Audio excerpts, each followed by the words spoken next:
الحمد لله وكفى والصلاة والسلام على عباده الذين اصطفى خصوصا على أفضلهم وخاتم النبيين محمد الأمين وعلى آله وصحبه أجمعين. أما بعد فأعوذ بالله من الشيطان الرجيم. بسم الله الرحمن الرحيم. رب اشرح لي صدري ويسر لي امري واحلل عقدة من لساني يفقهوا قولي. اللهم ربنا آنس وحشتنا في قبورنا وارحمنا بالقرآن العظيم. اللهم اجعله لنا إماما ونورا وهدى ورحمة. اللهم ذكرنا منه ما نسينا وعلمنا منه ما جهلنا وارزقنا تلاوته آناء الليل وآناء النهار واجعله لنا حجة يا رب العالمین آمین.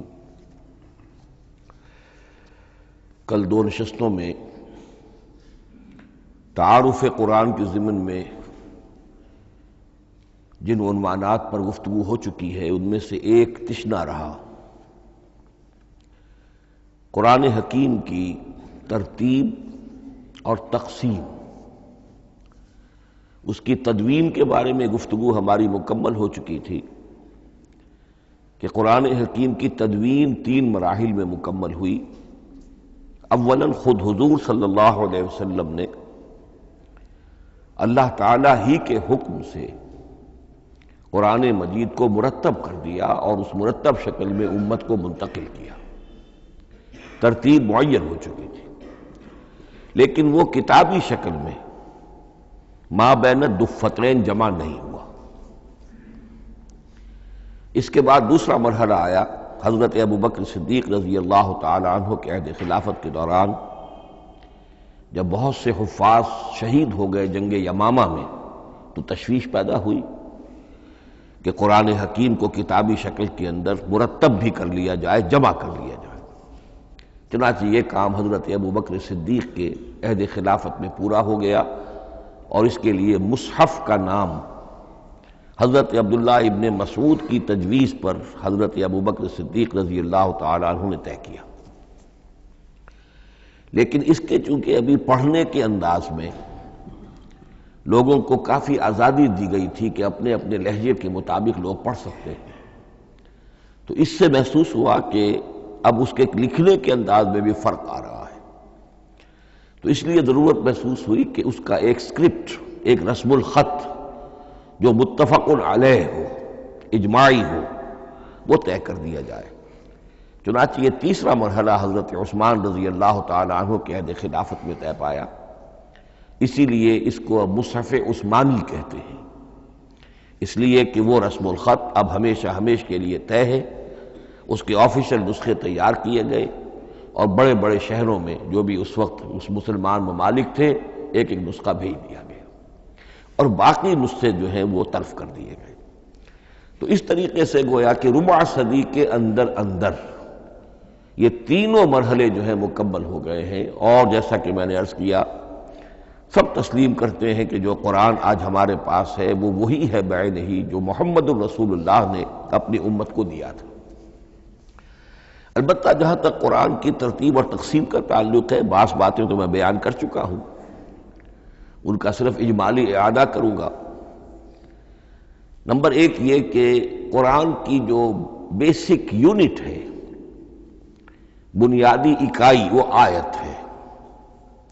آیت کو ہم جملہ نہیں کہہ سکتے، آیت کو ورس نہیں کہہ سکتے، مصرع نہیں کہہ سکتے، اس کی اسی اصطلاح کو ہمیں ریٹین کرنا ہوگا. آیتیں چھوٹی بھی ہیں، بڑی بھی ہیں. آیتیں صرف حروف مقطعات پر بھی مشتمل ہیں اور مرکبات ناقصہ پر بھی مشتمل ہیں. پورے جملے کی ایک آیت بھی ہے اور کئی جملوں پر ایک آیت بھی مشتمل ہے. یہ تمام امور توقیفی ہیں، یعنی حضور صلی اللہ علیہ وسلم کے بتانے پر موقوف علیہ. ان میں کسی کے اجتہاد کو، کسی منطق، کسی گرامر، کسی نحو، کسی بیان کے کسی اصول کو کوئی دخل نہیں. جہاں تک آیتوں کی تعداد کا تعلق ہے وہ مختلف فی ہے، وہ اتفاقی نہیں ہے، اس لیے کہ 6,500 کے لگ بھگ آیات ہیں۔ فرق کیوں ہے؟ ایک بڑا فرق تو اس وجہ سے واقع ہو جاتا ہے کہ تمام سورتوں کے آغاز میں جو آیت بسم اللہ لکھی ہوئی ہے اس کے ضمن میں ایک اختلاف ہے کہ آیا ہر مرتبہ اس آیت کو کاؤنٹ کیا جائے یا نہ کیا جائے۔ صرف ایک سورت ہے سورہ توبہ جس کے شروع میں آیت بسم اللہ نہیں ہے، باقی 113 سورتوں کے آغاز میں بسم اللہ لکھی ہوئی ہے۔ تو بعض حضرات اس کو سمجھتے ہیں کہ یہ کاؤنٹ نہیں کی جائے گی، بلکہ یہ تو در حقیقت صرف سورتوں کے درمیان فصل اور فرق قائم کرنے کے لیے یہ آیت بسم اللہ لکھ دی گئی ہے۔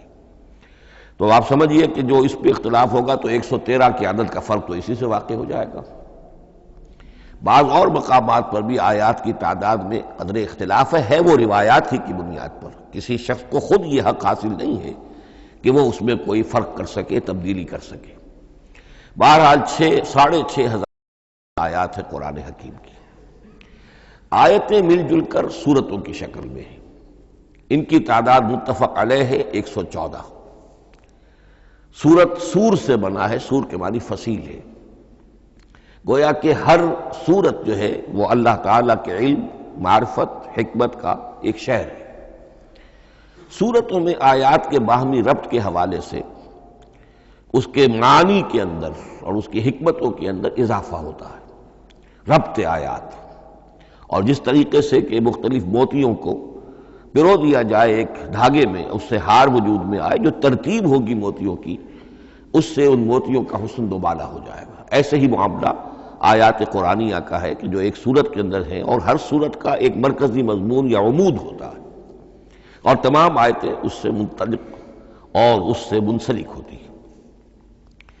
ان سورتوں کے بعد جیسا کہ میں نے عرض کیا، دور صحابہ میں ہمیں صرف ایک اصطلاح اور ملتی ہے، حزب اور یا منزل۔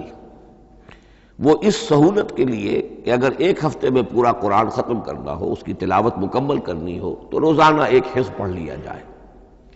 یہ چونکہ دور صحابہ میں بھی مذکور ہے، لہذا اس میں ہم دیکھتے ہیں کہ حسن موجود ہے، یعنی یہ کہ نہ تو یہ قباحت ہے کہ سورتوں کو توڑا گیا ہو، بلکہ پوری پوری صورتیں شامل ہیں۔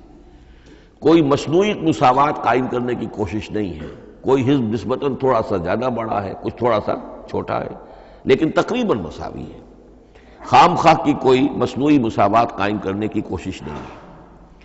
اور اس کے باوجود یہ حسن موجود ہے کہ سورہ فاتحہ کو اگر ہم علیحدہ رکھ دیں کہ وہ پورے قرآن حکیم کے لیے ایک دباچہ اور مقدمہ ہے، تو پہلے حزب یا پہلی منزل میں 3 سورتیں، دوسرے میں 5، تیسرے میں 7، چوتھے میں 9، پانچویں میں 11، چھٹی میں 13، یہ سیڑھی ہے بالکل۔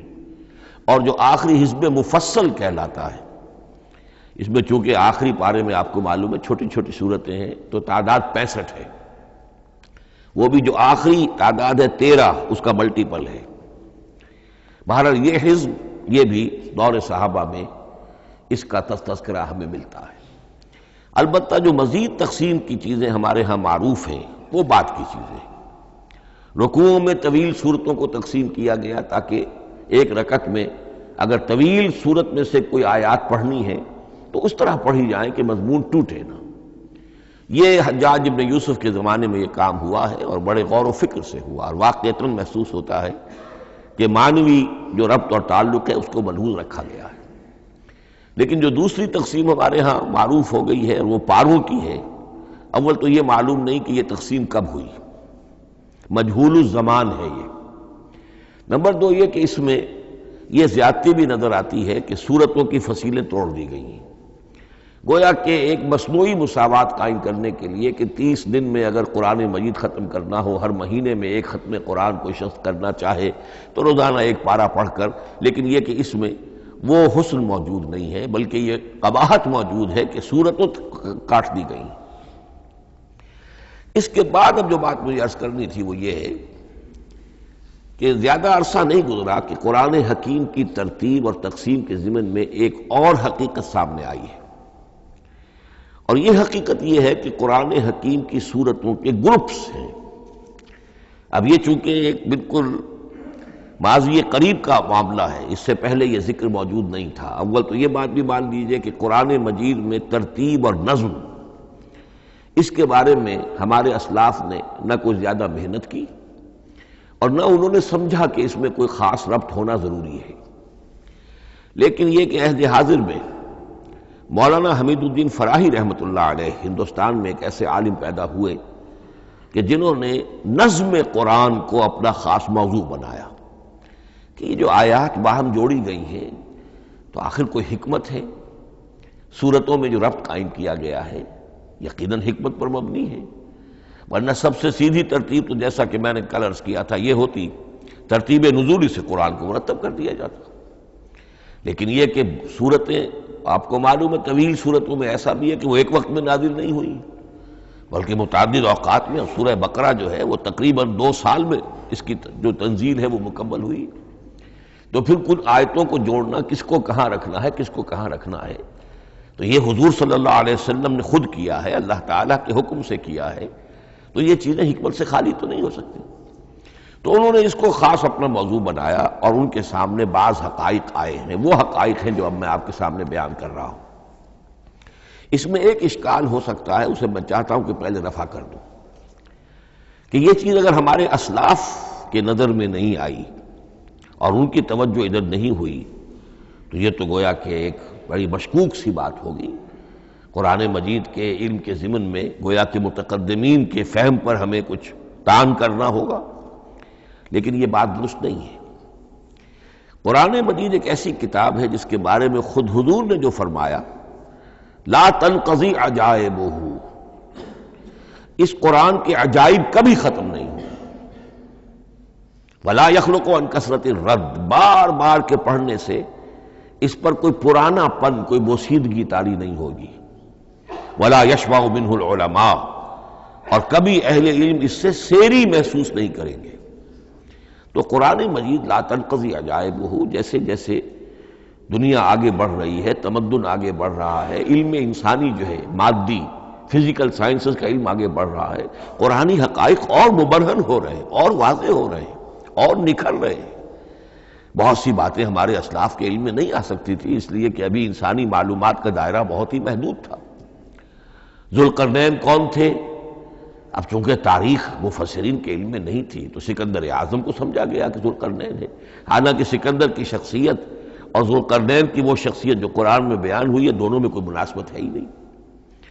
اسی طریقے کا معاملہ یہ کہ نظم قرآن کا ایک پہلو کہ جو ابھی پوری طریقے سے آشکارا نہیں ہوا تھا، یہ دور وہ ہے کہ جس میں اللہ کی فضل و کرم سے وہ بات بھی اب کھل کر سامنے آئی ہے، اور اس سے در حقیقت توثیق ہو رہی ہے حضور کے اس فرمان کی کہ لا تنقضی عجائبہ، اس کے عجائب کبھی ختم نہیں ہوں گے۔ انسان محنت کرے گا، کوشش کرے گا، یہ ہیروں کی ایک ایسی کان ہے جس میں سے اور ہیرے نکلتے چلے جائیں گے۔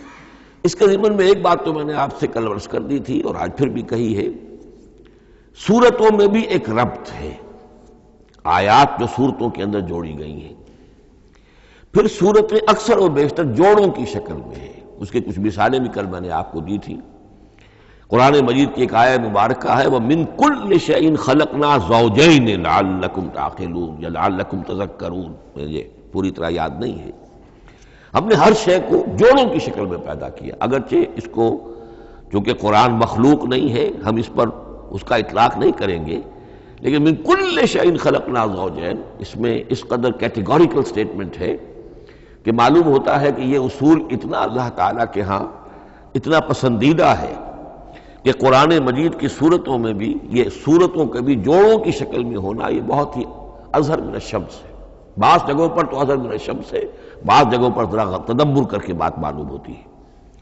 البتہ کہیں کہیں آپ کو نظر آئے گا کچھ منفرد صورتیں بھی ہیں، اور ان میں سے بعض یہ جب دوران ترجمہ یہ چیزیں آئیں گی تو اب میں صرف اس وقت حوالہ دے سکوں گا، بڑی تیزی سے ہمیں چلنا ہوگا۔ اس وقت میں چاہتا ہوں کہ ذہن میں یہ حقائق بیٹھ جائیں۔ بعض جگہوں پر آپ دیکھیں گے تین تین صورتوں کے گروپ ہیں، ان میں سے دو کے مابین تو نسبت زوجیت کامل ہے، بلکہ یہ سمجھ لیجئے نسبت زوجیت کہتے کس کو ہے؟ دو چیزیں مل کر کسی مقصد کی تکمیل کریں،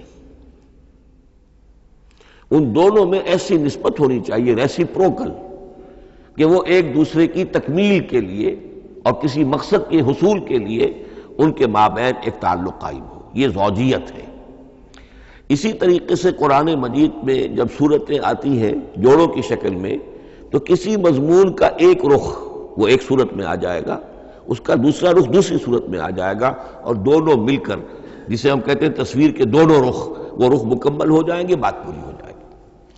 البتہ بعض جگہوں پر ہے کہ تین صورتوں کے سب گروپس ہیں۔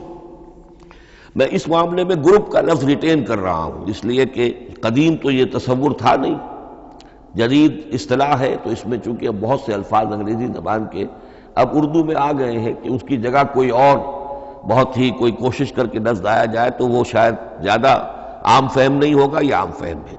تو گروپس اور سب گروپس، چھوٹے گروپ، بڑے گروپ۔ تو یہ چھوٹے گروپ جو ہے تین صورتوں کے، ان میں سے دو کے مابین تو نسبت زوجیت بتمام و کمال ہوگی، اور تیسرے کی حیثیت ضمیمے کی ہوگی۔ اس کی مثالیں بعد میں آئیں گی۔ البتہ یہ جو ضمیمے ہوتے ہیں خود ان کے، یا جو دوسری منفرد صورتیں ہیں، خود ان میں آپ کو فصل کے ساتھ نسبت زوجیت مل جائے گی۔ اس سے آگے چلیے، اب اصل ہے وہ شے جس کو میں آج چاہتا ہوں بیان کرنا۔ قرآن حکیم کی صورتوں کی ایک گروپنگ اس اعتبار سے سامنے آئی، کچھ صورتیں مکی، پھر مدنی، پھر مکی، پھر مدنی، پھر مکی، پھر مدنی، پھر مکی، پھر مدنی۔ ایسا کیوں ہے؟ بڑی قابل غور بات ہے، اس میں کوئی حکمت ہے؟ اور عجیب بات یہ سامنے آئی، اس اعتبار سے بھی قرآن کے 7 گروپ بنتے ہیں۔ ہر گروپ میں ایک یا ایک سے زائد مکی صورت، اور پھر ایک یا ایک سے زائد مدنی صورتیں، ایک گروپ پورا ہو گیا۔ دوسرے گروپ میں پھر ایک یا ایک سے زائد مکی صورت، پھر ایک یا ایک سے زائد مدنی صورتیں، وہ پھر گروپ مکمل ہو گیا۔ یہ گروپ بھی قرآن حکیم میں 7 ہیں۔ یہ گروپ جو ہے قرات کے لیے نہیں ہے، یہ گروپ جو ہے معنوی تقسیم ہے، غور و فکر کے اعتبار سے، کہ ہر گروپ کا ایک عمود ہے، ایک مرکزی مضمون ہے، اور جس طریقے سے صورتیں دو مل کر ایک مضمون کی تکمیل کرتی ہیں، اسی طرح ہر گروپ کی مکی اور مدنی صورتیں مل کر ایک بڑے مضمون کی تکمیل کرتی ہیں۔ اس طریقے سے گویا کہ یہ قرآن مجید میں 7 گروپ ہیں بڑے بڑے، جو کہ جس میں کہ صورتیں جو ہیں وہ جمع کی گئی ہیں۔ مثلا میں اب آپ کو اشارتاً بتا دوں، پہلے گروپ میں سورہ مکی جو ہے وہ صرف ایک ہے، سورہ فاتحہ، تعداد میں تو ایک ہے، وہ اپنے حجم کے اعتبار سے چھوٹی بھی ہے لیکن بہت بھاری صورت ہے۔ وَلَقَدْ آتَيْنَاكَ سَبْعًا مِنَ الْمَثَانِي وَالْقُرْآنَ الْعَظِيمِ، محض اس صورت کو بھی قرآن عظیم کہا گیا ہے۔ لیکن ایک صورت مکی، سورہ فاتحہ، پھر 4 طویل ترین صورتیں مدنی، بقرہ، آل عمران، نساء، مائدہ۔ دوسرے گروپ میں 2 صورتیں مکی، 2 مدنی، الانعام، الاعراف مکیات، الانفال، التوبہ مدنیات۔ تیسرا گروپ چلتا ہے، 14 صورتیں مسلسل چلی جا رہی ہیں مکی، سورہ یونس سے، سورہ یونس، سورہ ہود، سورہ یوسف، سورہ رعد، سورہ ابراہیم، چلتے جائیے، سورہ حجر، سورہ نحل، سورہ بنی اسرائیل، سورہ کہف، سورہ مریم، سورہ طٰہٰ، سورہ انبیاء، سورہ حج اور سورہ مومنون، 14 صورتیں۔ اب آئی ایک مدنی صورت، سورہ نور۔ یہ تیسرا گروپ مکمل ہو گیا۔ چوتھے گروپ میں بھی یہی بات آپ کو نظر آئے گی۔ الفرقان سے سورہ سجدہ تک 8 صورتیں مکی ہیں، اور پھر ایک صورت آتی ہے سورۃ الاحزاب، وہ مدنی ہے۔ اب یہ جو ایک ایک صورتیں آئی ہیں، سورہ نور اور سورہ احزاب، ہر شخص کو اندازہ ہو جائے گا یہ آپس میں جوڑے کی شکل رکھتی ہیں، ان کے مضامین بہت ایک دوسرے سے مشابہ ہیں، بہت مشابہ ہیں، لیکن یہ کہ وہ اس طریقے کا جوڑا نہیں ہے کہ اسی گروپ میں ان کا جوڑا موجود ہو، اس کا جوڑا جو ہے وہ دوسرے گروپ میں ہے۔ پھر آئیے 5واں گروپ ہے، سورہ سبا سے احقاف تک، یہ 13 صورتیں مکی ہیں، اور پھر سورہ محمد صلی اللہ علیہ وسلم سے سورۃ الحجرات تک 3 صورتیں مدنی ہیں، یہ کل 16 صورتیں ہیں۔ چھٹے گروپ میں سورہ قاف سے سورہ واقعہ تک 7 صورتیں، یہ مکی ہے، اور سورہ حدید سے سورہ طلاق تک 10 صورتیں مدنی ہیں، یہ 17 صورتیں ہیں۔ آخری جو ہے وہ سورۃ الملک سے سورۃ الاخلاص تک 46 صورتیں، اور سورہ معوذتین جو ہے یہ 2 ہے کہ جو مدنی ہے۔ بعض کا اس میں اختلاف ہے، وہ میں بعد میں عرض کروں گا، لیکن جو میری رائے ہے وہ میں آپ کے سامنے رکھ رہا ہوں۔ اس طریقے سے یہ 7 گروپ جو ہیں قرآن مجید میں سورتوں کے وجود میں آئے۔ ہر گروپ کا ایک مرکزی مضمون ہے۔ مثلا پہلے گروپ کا مرکزی مضمون شریعت ہے۔ سورہ فاتحہ میں اہدنا الصراط المستقیم، اے اللہ ہمیں سیدھا راہ دکھا، سیدھے راستے کی ہدایت بخش۔ اب وہ سیدھا راستہ کیا ہے؟ شریعت خداوندی، شریعت الہی، اور شریعت مکمل ہو جاتی ہے ان 4 صورتوں میں۔ شریعت محمدی کا جو بلو پرنٹ ہے، ابتدائی خاکہ جو ہے، وہ آپ کو سورہ بقرہ میں ملے گا، اور اس کی جو تکمیلی صورتیں ہیں، تکمیلی احکام ہیں، وہ سورہ مائدہ۔ اس کے علاوہ اس گروپ میں جو زیادہ زور ہے وہ سابقہ امت مسلمہ سے گفت و شنید۔ سابقہ امت مسلمہ میں یہودی اور نصارہ دونوں شامل ہیں۔ اب ان پر جرح بھی ہے، ان پر تنقید بھی ہے، ان کو ملامت بھی ہے، ان کو ان کی قرارداد جرم ان کے خلاف جو ہے وہ بھی دی گئی ہے، اور پھر یہ کہ ان کو معزول کر کے اور نئی امت کو اس مقام پر نصب کرنے کا اعلان ہے، اور ان کو بڑی زوردار دعوت ہے کہ اب محمد پر ایمان لاؤ اور قرآن پر ایمان لاؤ صلی اللہ علیہ وسلم۔ یہ پہلا گروپ ہے۔ اسی طریقے سے ہر گروپ کا، اب یہ ساتھ ساتھ جب ہم چلیں گے تو میں تفصیل کے ساتھ بیان کرتا جاؤں گا کہ اس گروپ کا یہ مرکزی مضمون ہے، اور اس طور سے یہ صورتیں آپس میں ایک دوسرے کے ساتھ مربوط ہیں۔ ان گروپوں میں آپ نے دیکھا ہوگا کہ پہلے اور آخری گروپ، ان کی ایک ریسیپروکل سی صورت ہے کہ پہلے گروپ میں مکی صورت صرف ایک چھوٹی سی، اور مدنی صورتیں 4-6 پارے سے زائد پر پھیلی، جبکہ آخری گروپ میں ساڑھے 2 پارے جو ہے سورہ ملک سے شروع ہو کر مکی صورتوں پر مشتمل ہے، آخر میں آ کر چھوٹی چھوٹی صورتیں وہ مدنیات ہیں۔ یہ ایک دوسرے کے بالکل ریسیپروکل ہیں، کانورس۔ لیکن دوسرا گروپ ادھر سے اور دوسرا ادھر سے، یعنی چھٹا، یہ بڑے متوازن ہیں۔ 2 صورتیں مکی، 2 مدنی، اور ادھر 7 صورتیں مکی اور 10 مدنی، لیکن 7 صورتیں جو ہیں وہ 3 رکوعوں کی ہیں، ان میں سے ایک 4 رکوع کی بھی ہے، اور اکثر و بیشتر وہ جو دوسری ہے وہ 2 رکوعوں کی ہے، تقریباً متوازن بنتی ہے۔ تو درمیان میں جو ہے ان میں جو مدنی صورتوں کا حصہ بہت کم ہے، اکثر و بیشتر جو ہے وہ مکی صورتیں ہیں۔ ان مکی صورتوں کے اندر بھی جو 6 گروپ تقریباً بنتے ہیں، اس لیے کہ پہلی گروپ کے اندر تو مکی صورت صرف سورہ فاتحہ ہے، تو ان میں سے پہلے 2 گروپوں میں رسالت کا مضمون مرکزی مضمون ہے، درمیانی 2 گروپوں میں توحید کا مضمون مرکزی مضمون ہے، آخری 2 گروپوں میں انذار آخرت کا مضمون مرکزی مضمون ہے۔ آخری صورتیں آپ کو معلوم ہے سورہ قاف سے شروع ہو کر تو پھر یہ انذار آخرت جو ہے ان سب کا مرکزی مضمون ہے۔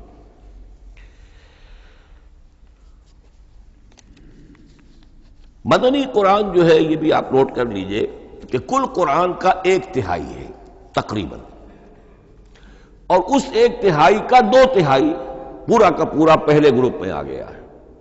سورہ بقرہ، سورہ آل عمران، سورہ نساء، سورہ مائدہ۔ باقی تو پھر جا کے سورہ احزاب، سورہ نساء، پھر 3 چھوٹی صورتیں، پھر آخر میں 2 بہت چھوٹی چھوٹی صورتیں، سورہ انفال اور سورہ توبہ۔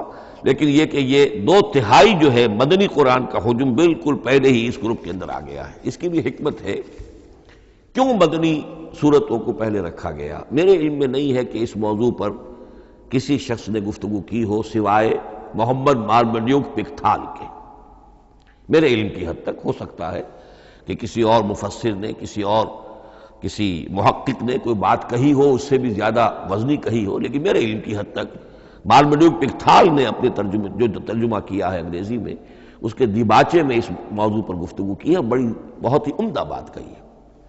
انہوں نے کہا کہ جب یہ قرآن نازل ہو رہا تھا تو اصل اہمیت ایمان کی تھی، پہلے لوگ ایمان لائیں، اور پھر جو ایمان لائے ان کو پھر احکام دیے گئے کہ یہ کرو اور یہ نہ کرو، یہ حلال ہے، یہ حرام ہے، یہ فرض ہے، وغیرہ وغیرہ۔ لیکن جب ایک امت وجود میں آ گئی، امت کے وجود میں آنے کے بعد اب نسلاً مسلمان پیدا ہو رہے ہیں، ان کے ہاں اب ضرورت پہلے اسلام کی ہے، چاہے بچہ چھوٹا ہی ہے، پہلے اسے احکام سکھائے جائیں گے. بچہ چھوٹا ہی ہے، نماز پڑھنی سکھائی جائے گی. بچہ چھوٹا ہی ہے، روزہ رکھنا سکھایا جائے گا. تو امت کے اس طرح تشکیل پا جانے کے بعد اب اصل اہمیت جو ہے وہ احکام کی ہو گئی ہے. احکام اب مقدم ہے اور ایمان کا معاملہ جو ہے وہ اس کے بعد مؤخر ہے. کوئی شخص بالغ ہوگا، ذہین ہوگا، فطین ہوگا، غور و فکر کی صلاحیت سے اگر اللہ تعالیٰ نے اسے بہرور کیا ہوگا پھر وہ حقیقت ایمان تک رسائی حاصل کرے گا. ورنہ یہ ہے کہ عام ایک مسلمان جو ہے اسے جہاں تک احکام کا تعلق ہے ان پر تو عمل کرنا ہی ہے. تو یہ بڑی میں سمجھتا ہوں کہ ذہانت پر مبنی بات ہے کہ جو محمد مارملیوک پکتھال نے کہی ہے اور مجھے اس سے اتفاق ہے. اب آئیے اگلا معاملہ، اگلی بحث، اگلا موضوع. قرآن کا موضوع کیا ہے؟ کیا قرآن فلسفے کی کتاب ہے، سائنس کی کتاب ہے؟ کیا یہ جیولوجی کی کتاب ہے، فزکس کی کتاب ہے، کس چیز کی کتاب ہے؟ تو پہلی بات یہ سمجھیے، قرآن کا موضوع ہے انسان، لیکن انسان کی اناٹمی نہیں، انسان کی فزیولوجی نہیں، انسان کی اینتھروپولوجی نہیں، کچھ نہیں، انسان کی ہدایت. یہ ہدایت کا لفظ بنیادی ہے قرآن مجید کے لیے. چنانچہ دیکھیے ذرا نوٹ کر دیجئے سورہ بقرہ کے شروع ہی میں ہدی للمتقین، پھر اس کے وسط میں ہدی للناس. سورہ یونس میں فرمایا ہدی ورحمۃ للمؤمنین. سورہ لقمان میں فرمایا ہدی ورحمۃ للمحسنین. سورۃ البقرہ اور النحل میں فرمایا، نمل میں ہدی وبشریٰ للمؤمنین. آل عمران میں وموعظۃ للمتقین، ہدی وموعظۃ للمتقین. پھر 3 مرتبہ الہدی هو الذی ارسل رسولہ بالہدی ودین الحق لیظہرہ علی الدین کلہ. الہدی، ہدن نکرہ ہے، الہدی معرفہ ہو گیا، یعنی ہدایت کاملہ، ہدایت تامہ، ہدایت ابدی. اسی طرح سورۃ النجم میں فرمایا وَلَقَدْ جَاءَهُم مِّن رَّبِّهِمُ الْهُدَىٰ. سورۃ الجن میں وَإِنَّا لَمَّا سَمِعْنَا الْهُدَىٰ آمَنَّا بِهِ. سورہ بنی اسرائیل میں وَمَا مَنَعَ النَّاسَ أَن يُؤْمِنُوا إِذْ جَاءَهُمُ الْهُدَىٰ. سورہ بنی اسرائیل میں بھی یہ الفاظ آئے، سورہ کہف میں بھی آئے. تو قرآن کا موضوع ہے ہدایت. اور اس کو اب ذہن میں رکھیے کہ انسان کے علم کے 2 گوشے ہیں. علم انسانی 2 حصوں میں منقسم ہے. ایک حصہ ہے فزیکل ورلڈ کا علم جو حواس کے ذریعے سے حاصل ہوتا ہے، مادی حقائق ان کا علم. حواس خمسہ، ہمارا دیکھنا، سننا، سونگھنا، چکھنا، چھونا، یہ تمام صلاحیتیں ہیں. ان سے کچھ معلومات حاصل ہوتی ہیں اور عقل کا یہ کمپیوٹر ان کو پروسیس کرتا ہے، اس سے نتائج نکالتا ہے، نتائج نکال کے سٹور کر لیتا ہے. پھر مزید کوئی معلومات حواس کے ذریعے سے حاصل ہوتی ہیں، اب ان کو وہ پھر پروسیس کر کے جو سابق میموری سٹورڈ ہے اس کے ساتھ ریکنسائل کر کے کوئی اور نتیجہ اخذ کرتا ہے. اس طرح رفتہ رفتہ رفتہ رفتہ انسان کا یہ علم بڑھتا چلا جا رہا ہے اور ہم نہیں کہہ سکتے کہ ابھی اور کہاں تک جائے گا. آج سے چند 100 سال پہلے بھی انسان تصور نہیں کر سکتا تھا کہ انسانی علم وہاں پہنچ جائے گا جہاں آج پہنچ چکا ہے. اس علم کا وحی سے کوئی تعلق نہیں. اس علم کا تعلق ہے اس میں علم اسماء سے جو حضرت آدم میں ودیعت کر دیے گئے تھے بالکل شروع میں. سورہ بقرہ کا 4واں رکوع جو ہے اس کے شروع میں ذکر ہے وَعَلَّمَ آدَمَ الْأَسْمَاءَ كُلَّهَا. اللہ نے آدم کو تمام نام سکھا دیے. اور اس کے آخر میں ذکر ہے جب آدم کو اور حوا کو حکم دیا گیا کہ اب زمین میں جا کر اور وہاں کا چارج سنبھالو، تو فرمایا وَإِمَّا يَأْتِيَنَّكُم مِّنِّي هُدًى فَمَن تَبِعَ هُدَايَ فَلَا خَوْفٌ عَلَيْهِمْ وَلَا هُمْ يَحْزَنُونَ. وہ علم ہدایت ہے. یہ 2 چیزیں بالکل علیحدہ ہیں. علم اسماء در حقیقت یوں سمجھیے کہ جیسے آم کی گٹھلی میں پورا آم کا درخت ہوتا ہے، وہی تو گٹھلی ہے جو آپ زمین میں دباتے ہیں، پھر اگر پانی وہاں پڑتا ہے، زمین میں روئیدگی بھی ہے، وہ گٹھلی پھٹے گی، وہ جو اس میں سے دو پتے نکلیں گے، وہ پتے اوپر بڑھیں گے، درخت بنے گا۔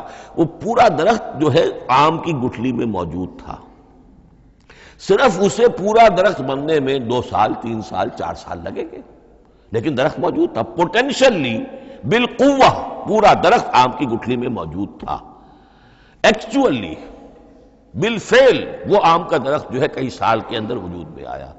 بعین ہی یہ معاملہ ہے، کل مادی حقائق کا کل علم حضرت آدم علیہ السلام کے وجود میں ودیعت کر دیا گیا پوٹینشلی۔ اب اس کی ایکسفولیشن ہو رہی ہے، وہ بڑھتا جا رہا ہے، برگ و بار لا رہا ہے، اور یہ علم جو ہے اس کا تعلق جیسا کہ میں نے عرض کیا آسمانی ہدایت سے نہیں ہے، اب یہ خود رو پودا ہے، بڑھتا چلا جا رہا ہے، اور کہاں تک پہنچے گا؟ علامہ اقبال نے صحیح تعبیر کی ہے، عروج آدم خاکی سے انجم سہمے جاتے ہیں کہ یہ ٹوٹا ہوا تارا مہ کامل نہ بن جائے۔ علامہ کی زندگی میں تو انسان نے چاند پر قدم نہیں رکھا تھا، لیکن یہ کہ اب تو چاند پر قدم رکھ کر انسان آ چکا۔ تو عروج آدم خاکی سے انجم سہمے جاتے ہیں کہ یہ ٹوٹا ہوا تارا مہ کامل نہ بن جائے۔ یہ ہے انسانی علم۔ اس انسانی علم کے ساتھ اگر وہ علم وہی علم ہدایت نہ ہو تو یہ علم جو ہے بجائے خیر کے شر بن جاتا ہے۔ آج وہ شیطانی قوت بن چکا ہے، وہ علم ہلاکت کا سامان بن چکا ہے، تباہی کا ذریعہ بن چکا ہے۔ لیکن اس کے ساتھ دوسری بات ضروری تھی جو کہ وحی کے ذریعے سے آنے والا علم تھا، فَإِمَّا يَأْتِيَنَّكُم مِّنِّي هُدًى فَمَن تَبِعَ هُدَايَ فَلَا خَوْفٌ عَلَيْهِمْ وَلَا هُمْ يَحْزَنُونَ۔ یہ علم الہدایت جو ہے یہ در حقیقت قرآن حکیم میں آ کر مکمل ہو گیا ہے۔ اس کے لیے بھی میں چاہتا ہوں کہ بات آپ سمجھ لیں، اس میں جو ارتقاء ہوا ہے، پہلی کتابیں نازل ہوئیں ان میں بھی ہدن تو تھی، کل بھی میں نے آپ کو آیت سنائی تھی سورہ مائدہ کی، انا انزلنا التوراۃ فیہا ھدی و نور، ہم نے تورات نازل کی تھی، اس میں ہدایت بھی تھی، نور بھی تھا۔ اسی رکوع میں 7واں رکوع ہے وہ سورہ مائدہ کا، انجیل کے بارے میں، فیہ ھدی و نور، اس میں بھی ہدن بھی تھی، ہدایت بھی تھی، نور بھی تھا۔ لیکن یہ ہدایت اور یہ نور درجہ بدرجہ ترقی کر رہا ہے، یہاں تک کہ کامل ہوا ہے، قرآن میں آ کر الہدا بن گیا ہے۔ اب یہ ہدن نہیں، الہدا، کامل ہدایت نامہ۔ اس کی وجہ کیا ہے؟ دیکھیے، ایک بچے کو اگر آپ تعلیم دینا چاہتے ہیں تو اس کی ذہنی سطح کو ملحوظ رکھے بغیر تو نہیں دے سکتے۔ آپ چاہے پی ایچ ڈی استاذ رکھ دیں کسی بچے کے لیے، بچہ بھی پرائمری کی تعلیم پا رہا ہے، وہ پی ایچ ڈی کا استاذ کیا کچھ پلا دے گا اس کو، کیا پڑھا دے گا اس کو؟ اس کی اپنی استعداد جو ہے ابھی اتنی کم ہے کہ اسی کی مناسبت سے اسے تعلیم دی جائے گی، رفتہ رفتہ وہ آگے بڑھے گا، یہاں تک کہ وہ اپنے پوری عقل کے اور شعور کی پوری شدت اور قوت کو پہنچ جائے گا، بلوغت کو پہنچ جائے گا۔ اب اسے آخری علم پڑھایا جائے گا، اب اسے فلسفہ پڑھایا جائے گا، پہلے وہ ہسٹری پڑھ رہا تھا، اب فلسفی آف ہسٹری پڑھے گا۔ اس حوالے سے تدریجاً اللہ تعالیٰ نے تورات میں صرف احکام ہے، حکمت ہے ہی نہیں، انجیل میں حکمت ہے، احکام ہے ہی نہیں، دونوں مل کر ایک بات کو مکمل کرتی ہیں۔ تورات میں صرف احکام ہے، حکمت ہے ہی نہیں۔ جیسے کہ میں نے عرض کیا تھا، بچے کو آپ بتا دیتے ہیں بھئی روزہ ٹوٹ جاتا ہے اس طریقے سے، روزے کا مطلب یہ ہے اب دن بھر کھانا کچھ نہیں ہے، چاہے بچہ ابھی 6 سال کا ہے، 7 سال کا ہے، 8 سال کا ہے، آپ بتا رہے ہیں احکام تو دے دیے جائیں، یہ کرو یہ نہ کرو، یہ ڈوز ہیں یہ ڈونٹس ہیں، تو احکام عشرہ، دی 10 commandments، احکام دیے گئے، حکمت نہیں۔ ابھی حکمت کا تحمل ان کے لیے ممکن نہیں تھا، ابھی وہ عہد طفولیت ہے نوع انسانی کا۔ یوں سمجھیے کہ آج سے 3500 سال قبل کا انسان، 1400 قبل مسیح میں تورات دی گئی ہے حضرت موسیٰ علیہ السلام کو، اب یہ 2000 مسیح آنے والا ہے تو 3400 سال پہلے کی بات ہے، تو انسانی ذہن ابھی جس سطح پر تھا، یہاں تک کہ 2000 سال پہلے حضرت حضرت مسیح علیہ السلام کے بھی الفاظ انجیل میں موجود ہیں، اب بھی موجود ہیں۔ اپنے حوارین سے آپ نے فرمایا تھا ابھی مجھے تم سے اور بھی بہت سی باتیں کہنی تھیں مگر ابھی تم ان کا تحمل نہیں کر سکو گے، جب وہ فارقلیت آئے گا تو تمہیں سب کچھ بتائے گا۔ یہ پیشین گوئی تھی محمد الرسول اللہ صلی اللہ علیہ وسلم۔ ابھی تم تحمل نہیں کر سکتے، ابھی 600 برس اور چاہیے تمہاری ذہنی بلوغت کے لیے۔ تو الہدا مکمل ہوا ہے قرآن حکیم میں آ کر۔ البتہ ایک نقطہ اس میں نوٹ کیجئے، قرآن مجید اگرچہ کتاب ہدایت ہے، سائنس کی کتاب نہیں ہے، لیکن اس میں سائنٹیفک فینومینا کی طرف اشارے موجود ہیں، چونکہ قرآن مجید ان تمام جو بھی یہ کائناتی حقائق ہیں ان سب کو آیات الہیہ قرار دیتا ہے۔ ان فی خلق السماوات والارض واختلاف اللیل والنہار والفلک التی تجری فی البحر بما ينفع الناس وما انزل اللہ من السماء من ماء فاحیا به الارض بعد موتها وبث فیها من کل دابۃ وتصریف الرياح والسحاب المسخر بین السماء والارض لآیات لقوم یعقلون۔ یہ سب نشانیاں ہیں اللہ کی، اللہ کی قدرت، اللہ کی عظمت، اللہ کے علم کامل، اللہ کی حکمت بالغہ، سب نشانیاں۔ تو یہ جو فزیکل فینومینا ہے ان کی طرف قرآن ریفر کرتا ہے۔ بعض حقائق وہ ہے کہ جن کا تعلق اسٹرانومی سے ہے، کل فی فلک یسبحون، یہ تمام اجرام سماویہ جو ہیں یہ اپنے اپنے مدار میں تیر رہے ہیں، معلوم ہوا ہر شے حرکت میں ہے۔ انسان پر تو ایک دور ایسا گزرا ہے وہ یہ سمجھتا تھا زمین ساکن ہے اور سورج حرکت کر رہا ہے، پھر ایک دور آیا کہا نہیں نہیں، سورج ساکن ہے، زمین حرکت کرتی ہے، اس کے گرد چکر لگاتی ہے، اور آج ہمیں معلوم ہوا ہر شے حرکت میں ہے، ہر شے۔ سورج کا بھی اپنا ایک مدار ہے، اس میں وہ حرکت کر رہا ہے اپنے پورے کنبے کو لے کر، یہ پورا سولر سسٹم اس کا کنبہ ہے، اس پورے کنبے کو لے کر وہ بھی ایک مدار میں حرکت کر رہا ہے۔ تو معلوم ہوا کل فی فلک یسبحون۔ اب یہ کل کا لفظ جس طرح منقع ہو کر، جس طرح مبرہن ہو کر، جس شان کے ساتھ آج وہ حویدا ہوا ہے، واضح ہوا ہے، آج سے پہلے انسان کو معلوم نہیں تھا۔ تو یہ جو فزیکل فینومینا ہے جن کی طرف قرآن مجید ریفر کرتا ہے، یہ اگرچہ قرآن کا اصل موضوع نہیں ہے، لیکن ایک بات جان لیجئے کہ قرآن مجید میں ان فزیکل فینومینا کے بارے میں جو بات کہی گئی ہے وہ غلط نہیں ہو سکتی، اور یہ وہ حقیقت ہے کہ جو اس دور میں آ کر اتنی واضح ہوئی ہے۔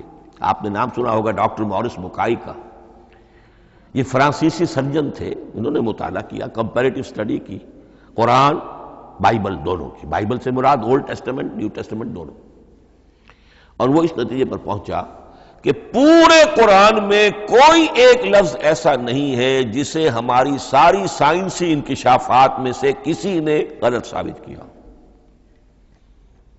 جبکہ تورات میں بے شمار چیزیں ایسی ہیں کہ سائنس انہیں غلط ثابت کر چکی ہے۔ The science, the Quran and the Bible. اب یہ بات بڑی اہم ہے، اس کو بڑی خوبصورت انداز میں ڈاکٹر رفیع الدین مرحوم نے کہا ہے کہ یہ کائنات اللہ کا فعل ہے، عمل ہے، اس کی تخلیق ہے، اس کی تدبیر ہے، اور قرآن اللہ کا قول ہے۔ قول و عمل میں تضاد ممکن نہیں، عام انسان کے قول و عمل میں تضاد ممکن نہیں، اللہ کے قول و فعل میں اور قول و عمل میں تضاد ہو سکتا ہے۔ ہاں یہ ہو سکتا ہے کہ ایک دور میں انسانوں نے بات سمجھی نہ ہو، ان کا ذہن وہاں تک پہنچا نہ ہو، ان کی معلومات کا دائرہ ابھی اس حد تک ہو کہ ان حقائق تک نہ پہنچا ہو، لیکن جیسے جیسے وقت آئے گا مزید حقائق منکشف ہوں گے اور یہ بات اور زیادہ سے زیادہ واضح سے واضح تر ہوتی چلی جائے گی کہ جو کچھ قرآن میں لکھا ہے وہی برحق ہے۔ ہاں آج سے پہلے انسانی ذہن اس حد تک رسائی حاصل کرنے کا اہل نہیں تھا، اور یہ ہے در حقیقت آیت قرآن حکیم کی۔ یہ سورہ حامیم السجدہ کی لاسٹ بٹ ون آیت ہے، سنریہم آیاتنا فی الآفاق وفی انفسہم حتی یتبین لہم انہ الحق۔ ہم انہیں دکھاتے چلے جائیں گے اپنی نشانیاں آفاق میں بھی انفس میں بھی. سنریہم آیاتنا فی الآفاق وفی انفسہم حتی یتبین لہم، یہاں تک کہ یہ بات پوری طرح نکھر کر مبرہن ہو کر ان کے سامنے واضح ہو جائے گی انہ الحق، کہ قرآن حق ہے. اور اسی کی حقیقت جو ہے، جیسا کہ میں نے عرض کیا، ایک تو مورس بکائی کو ذہن میں رکھیے، اور ایک اور شخص کینیڈا میں ایک بہت بڑا ڈاکٹر ہے کہ جو امبریولوجسٹ ہے، اور اس کی جو ٹیکسٹ بکس ہے جو امبریولوجی پر، علم جنین، یعنی رحم مادر میں جو بچے کی پرورش ہوتی ہے، کیسی ہوتی ہے، کن کن سٹیجز سے گزر کر ہوتی ہے، یہ علم جنین یا امبریولوجی، تو سٹینڈرڈ ٹیکسٹ بک ہے دنیا میں اس کی، ڈاکٹر کیتھل مور کی. اور وہ حیران رہ گیا کہ میں نے جب قرآن کا مطالعہ کیا کہ آج سے 1400 برس قبل، جبکہ نہ مائکروسکوپ تھی، نہ ڈسیکشن ہوتا تھا ابھی ہیومن باڈی کا، یہ حقائق جو قرآن بیان کر رہا ہے، وَلَقَدْ خَلَقْنَا الْإِنسَانَ مِنْ صُلَالَةٍ مِّن مَّاءٍ مَّهِينٍ ثُمَّ جَعَلْنَاهُ نُطْفَةً فِي قَرَارٍ مَّكِينٍ ثُمَّ خَلَقْنَا النُّطْفَةَ عَلَقَةً فَخَلَقْنَا الْعَلَقَةَ مُضْغَةً فَخَلَقْنَا الْمُضْغَةَ عِظَامًا فَكَسَوْنَا الْعِظَامَ لَحْمًا. یہ کہاں سے معلوم ہوئے؟ اور واقعہ یہ ہے کہ اس سے زیادہ صحیح تعبیر ممکن نہیں. تو یہ حقائق ذہن میں رکھیے کہ اگرچہ قرآن مجید سائنس کی کتاب نہیں ہے، لیکن جن سائنسی حقائق یا جن سائنسی فنومینا کی طرف قرآن نے ریفر کیا ہے وہ یقیناً حق ہے، چاہے تاحال ہم ان کی حقانیت کو نہ سمجھ پائیں. مثلا آج بھی مجھے نہیں معلوم کہ قرآن جو 7 آسمان کہتا ہے تو وہ 7 آسمان سے کیا مراد، مجھے نہیں معلوم، لیکن مجھے یقین ہے کہ ایک وقت آئے گا کہ انسان سمجھے گا کہ ٹھیک ٹھیک یہ الفاظ جو ہیں 7 آسمان، یہ منطبق ہوتے ہیں اس حقیقت پر جو آج ہمارے علم میں آئی ہے، پہلے نہیں آئی تھی. البتہ ایک اور نقطہ جو بہت اہم ہے عملی اعتبار سے، میں نے اسی لیے یہ ساری تمہید کی ہے کہ قرآن سائنس کی کتاب نہیں ہے، نہ سائنس کی ہے نہ ٹیکنالوجی کی ہے. اس حوالے سے ایک بڑا منطقی نتیجہ نکلتا ہے، اور وہ یہ ہے کہ اگر ہمارے اسلاف نے قرآن کی ان آیات کا کوئی خاص مفہوم معین کیا اپنے دور کی معلومات کی سطح پر، ہمارے لیے لازم نہیں ہے کہ ہم اس کی پیروی کریں. سائنسی فنومینا کو جو سائنسی ترقی ہو رہی ہے اس کے حوالے سے سمجھیں گے. یہاں تک کہ اب آخری بات عرض کر رہا ہوں، خود حضور کا فرمان بھی اس میں قطعی نہیں ہوگا. یہ بات بہت ثقیل اور گراں گزرے گی بہت سے لوگوں پر. سائنس اور ٹیکنالوجی میں اگر حضور کی کوئی حدیث بھی سامنے آ جائے تو اس کو بھی ہم کوئی دلیل قطعی نہیں سمجھیں گے. اس کی وجہ کیا ہے؟ ایک واقعہ بہت اہم ہوا حضور کی زندگی میں. حضور جب ہجرت فرما کر تشریف لائے مدینہ منورہ، تو آپ کو معلوم ہے کہ حضور کی پیدائش مکے کی، ساری زندگی آپ نے وہاں گزاری. وہ وادی غیر ذی زرع ہے، وہاں کوئی پیداوار، کوئی زراعت، کوئی کاشت ہوتی ہی نہیں تھی. آپ کو کوئی تجربہ سرے سے نہیں تھا. ہاں تجارت کا تجربہ تھا، بھرپور تجارت کی تھی. یہاں آئے تو آپ نے دیکھا کھجوروں کے سلسلے میں انصار مدینہ تعبیر نخل، وہ اس کا ایک اصطلاح ہے. کھجور ایک ایسا پودا ہے جس کا ایک فیمیل فلاور ہوتا ہے اور ایک میل علیحدہ. اب میل فلاور اور فیمیل فلاور ان دونوں کو قریب لے آئیں تو اس سے اس بات کا زیادہ امکان ہو جاتا ہے فرٹیلائزیشن ہو اور پھل بنے اور زیادہ آپ کو پھل حاصل ہو، فصل زیادہ ہو. اگر وہ فاصلے پر رہیں گے تو ہو سکتا ہے کہ اس کا امکان کم ہو، تو وہ ان کو قریب جوڑ دیتے تھے. حضور نے دیکھا تو آپ نے فرمایا کہ آپ لوگ ایسا نہ کریں تو کیا ہے، یعنی نیچر جو ہے، nature can take care of it self. آخر فطرت ہے، فطرت نے یہ ساری چیزیں بنائی ہیں، آپ ایسا نہ کریں تو کیا ہے. صرف یہ کہا آپ نے روکا نہیں. لیکن ظاہر بات ہے صحابہ کرام کے لیے رضوان اللہ تعالی علیہ مجمعین حضور کا اتنا کہنا بھی گویا کہ حکم کے درجے میں تھا.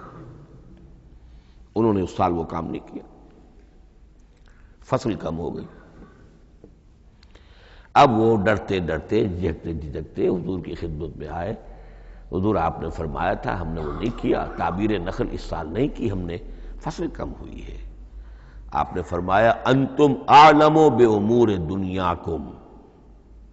اس کا ایک ایک لفظ یاد کر لیجئے. انتم اعلم بامور دنیاکم، اپنے یہ دنیاوی اور مادی معاملات میں تم زیادہ تجربے کار ہو، تم زیادہ حقائق سے واقف ہو۔ میں عالموں کا لفظی ترجمہ یہاں کرنا جو ہے اس کی جرت مجھے نہیں ہو رہی، تم زیادہ واقف ہو ان چیزوں سے، میں یہ چیزیں سکھانے نہیں آیا۔ آپ ٹیکنالوجی پڑھانے نہیں آئے تھے، آپ طب سکھانے نہیں آئے تھے، آپ کوئی اور سائنس پڑھانے نہیں آئے تھے، ورنہ تو ہم شکوہ کرتے کہ آپ نے ہمیں ایٹم بم بنانا کیوں نہیں سکھا دیا پہلے ہی۔ نہیں، یہ موضوع ہی نہیں ہے۔ قرآن کا موضوع معین ہونا چاہیے۔ قرآن کا موضوع انسان کی ہدایت، اس ہدایت کے لیے جس قدر اس کو ضرورت ہے علم کی کہ وہ جو یہ فزیکل فینومینا ہیں ان کے حوالے سے بھی ہدایت حاصل کرے، اس حد تک ان کا تذکرہ ہے۔ لیکن یہ یقین اور ایمان ہونا چاہیے کہ قرآن مجید کے الفاظ میں جو شے مضمر ہے وہ کبھی غلط ثابت نہیں ہوگی۔ یہ ہو سکتا ہے کہ قرآن کی کسی آیت کا کوئی مفہوم ہمارے اسلاف نے 1000 برس پہلے یا 600 برس پہلے سمجھا ہو اور وہ مفہوم غلط ثابت ہو جائے، وہ ایک علیحدہ بات ہوگی، لیکن قرآن مجید کا ٹیکسٹ جو ہے اس کے اندر کہیں ایسی بات نہیں آ سکتی۔ اب آئیے فہم قرآن کے اصول۔ ظاہر بات ہے کہ اس موضوع پر اصول تفسیر پر کوئی مجھے تفصیلی اس وقت گفتگو کرنے کا موقع تو نہیں ہے، البتہ یہ کہ 7 گنتی کر کے چیزیں نوٹ کر لیجئے کہ جس سے قرآن مجید کے فہم میں سہولت حاصل ہوگی۔ پہلی بات وہ جو کسی درجے میں پہلے بھی سامنے آ چکی ہے، قرآن کا اسلوب استدلال منطقی نہیں ہے، فطری ہے۔ ایک ہوتا ہے منطق کی گتھیوں سے اور منطق کے اصولوں سے اور منطق کی دلیلوں سے بات ثابت کی، یہ نہیں۔ قرآن فطرت انسانی کے مطابق بات کرتا ہے۔ ایک ان پڑھ شخص بھی قرآن کو اپنے سے دور یا اپنے آپ کو قرآن سے دور نہیں سمجھے گا اگر ذرا سا وہ قرآن کو سمجھ سکتا بس۔ لیکن یہ ہے کہ قرآن مجید کا جو اسلوب ہے وہ ایک تو یہ کہ منطقی نہیں ہے، فطری ہے، یا اس میں اگر ایک لفظ کا اضافہ کیا جائے خطابی ہے۔ خطابی کیا ہوتا ہے؟ جو میں کل عرض کر چکا ہوں، خطبے کی ایک شان ہوتی ہے، وہ دلیل کے ساتھ ساتھ جذبات سے بھی اپیل کرتا ہے، اور اس میں آپ کو ایک اپنے باطن میں جھانکنے کی دعوت دی جاتی ہے۔ تم ذرا اپنے باطن میں جھانک کر دیکھو۔ بعض آیات ایسی ہیں، بڑی پیاری آیات ہیں، افی اللہ شک فاطر السماوات والارض، بس کیا اللہ کی ہستی میں بھی کوئی شک ہو سکتا ہے جو آسمان اور زمین کا پیدا کرنے والا ہے؟ غور کرو، سوچو۔ یہ صرف آپ کے دروں بینی، آپ کو اپنے اندر جھانکنے کی دعوت ہے۔ اسی طرح اَإِنَّكُمْ لَتَشْهَدُونَ أَنَّ مَعَ اللَّهِ آلِهَةً أُخْرَىٰ، کیا واقعتاً تم اس کی گواہی دیتے ہو کہ اللہ کے ساتھ کوئی اور بھی الہ ہے؟ یہ گویا کہ کسی کے آنکھوں میں آنکھیں ڈال کر پیئرسنگ آئیز کے ساتھ کسی سے سوال کرنا، کیا واقعی؟ اور اس مندر حقیقت کون سی ہے پس منظر میں؟ یہ بنائے ہوئے ڈھکوسلے ہیں، ان پر خود تمہارا دل مطمئن نہیں ہے۔ تم کہتے تو ہو یہ ہمارا عقیدہ ہے اور یہ ہماری بات ہے اور یہ ہمارا موروثی عقیدہ ہے، ھذا ما وجدنا علیہ آباءنا، ہم نے آباء، لیکن واقعتاً غور تو کرو، کیا واقعی تم گواہی دیتے ہو کہ اللہ کے سوا کوئی اور الہ بھی موجود ہے؟ اس کو آپ کہیں گے خطابی انداز۔ نمبر 2، قرآن حکیم میں 2 طرح کی آیات ہیں، محکمات اور متشابہات۔ یہ سورہ آل عمران کے شروع میں یہ بہت اہم مضمون جو ہے وہ آ گیا ہے۔ هو الذی انزل علیک الکتاب منہ آیات محکمات ہن ام الکتاب واخر متشابہات، آل عمران آیت نمبر 7۔ اب یہ جو متشابہات ہیں یہ کون سی ہیں اور محکمات ہیں وہ کون سی ہیں، اس کو ذہن میں رکھیے۔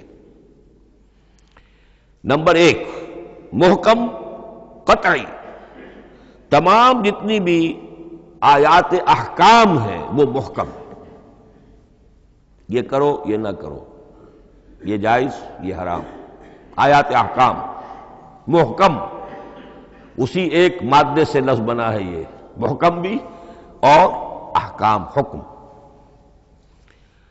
البتہ عالم غیب کی ساری خبریں متشابہات میں سے، عالم غیب ہو، عالم ارواح ہو، عالم برزخ ہو، عالم آخرت ہو، ان کے تمام حقائق یہ متشابہات میں سے، ان کو ہم حقیقتاً سمجھ نہیں سکتے، ہمارا تجربہ ہی نہیں، ہمارا کوئی مشاہدہ ہی نہیں۔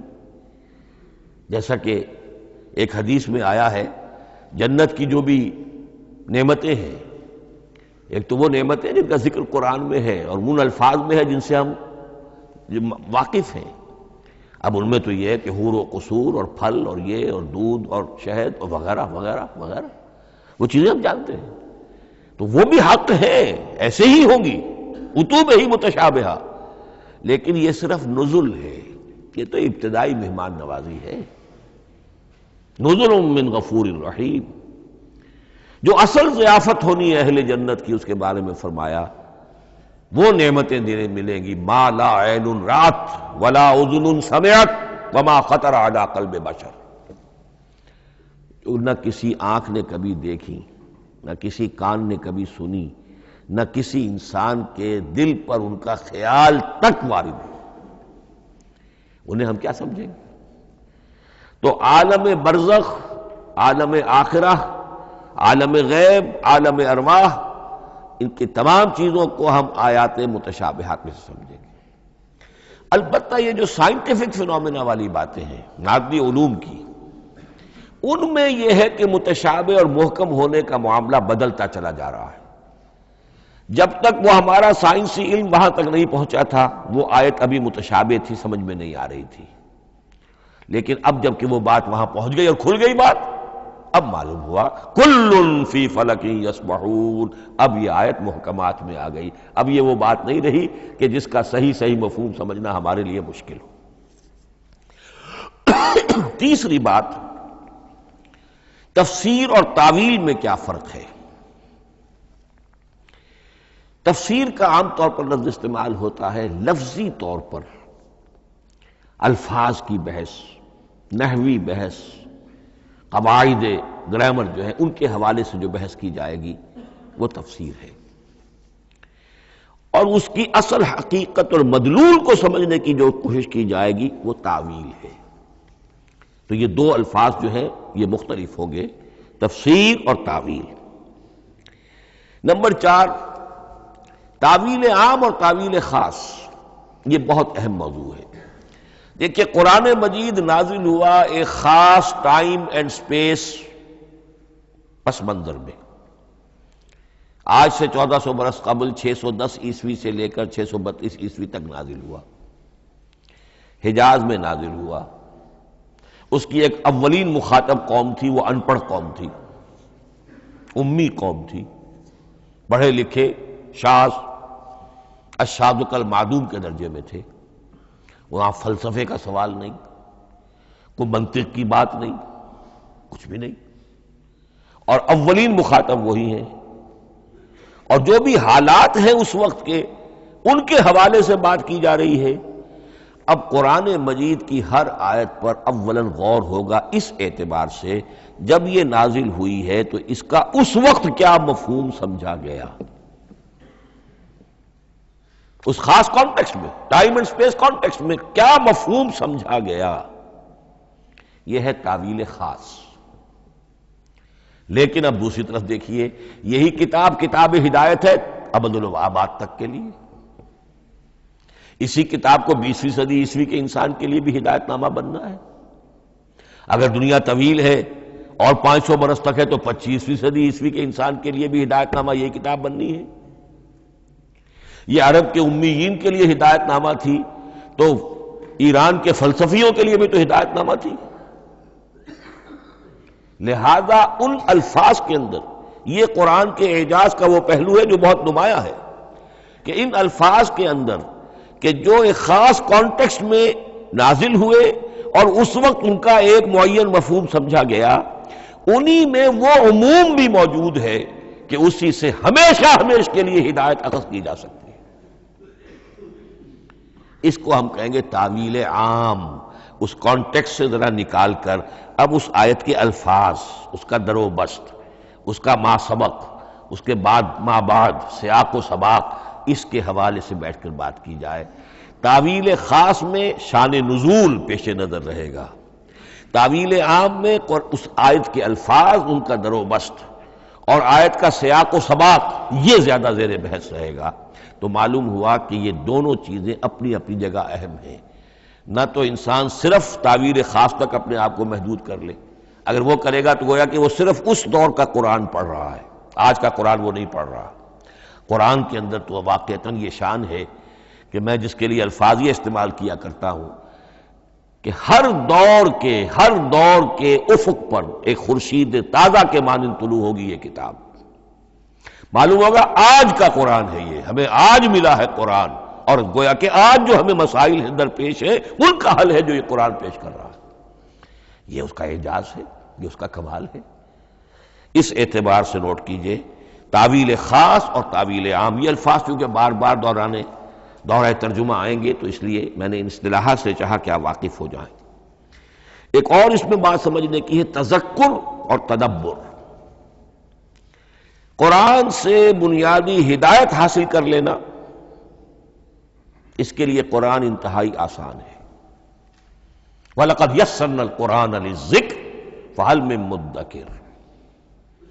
ذرا سی انسان کو عربی آتی ہو کہ براہ راست قرآن کا مفہوم آپ کے ذہن اور قلب پر نازل ہوتا چلا جائے، بس قرآن کا اصل جو پیغام ہے، جو اس کی اصل ہدایت ہے، اس کی تمثیل یوں سمجھیے کہ سمندر میں اگر کوئی آئل ٹینکر جو ہے ٹوٹ جائے تو میلوں جو آئل ہوتا ہے وہ سطح سمندر کے اوپر پھیل جاتا ہے، سطح پر رہے گا، نیچے تو جائے گا نہیں۔ تو یوں سمجھیے کہ قرآن مجید کا جو لب لباب ہے، لب لباب وہ اس کی سطح پر موجود ہے، لیکن اس کے یہ مطلب نہیں ہے کہ صرف سطح ہی سطح ہے، اس کی گہرائی فیتم لس، اس کی گہرائی وہ ہے کہ جس کی کوئی حد نہیں۔ اب اس کے لیے تعمق، گہرائی میں غوطہ زنی کرنا، قرآن میں ہو غوطہ زن اے مرد مسلمان، اس کے اعتبار سے یہ دنیا کی مشکل ترین کتاب، اچھی طرح سمجھ لیجیے، اس کی تہ تک پہنچنا ممکن ہی نہیں۔ غلطی سے ہم کبھی کبھی کسی شخص کی مدح کرتے ہوئے کہہ دیتے ہیں فلاں شخص کو قرآن پر بڑا عبور حاصل ہے۔ ایک عالم دین نے یہ الفاظ میرے بارے میں کہہ دیے تھے، میں نے فوراً ٹوک دیا۔ میں نے کہا آپ کیا، یہ قرآن کی آپ نے گویا کہ قرآن مجید کی شان میں گستاخی کی ہے، قرآن کی توہین کی ہے۔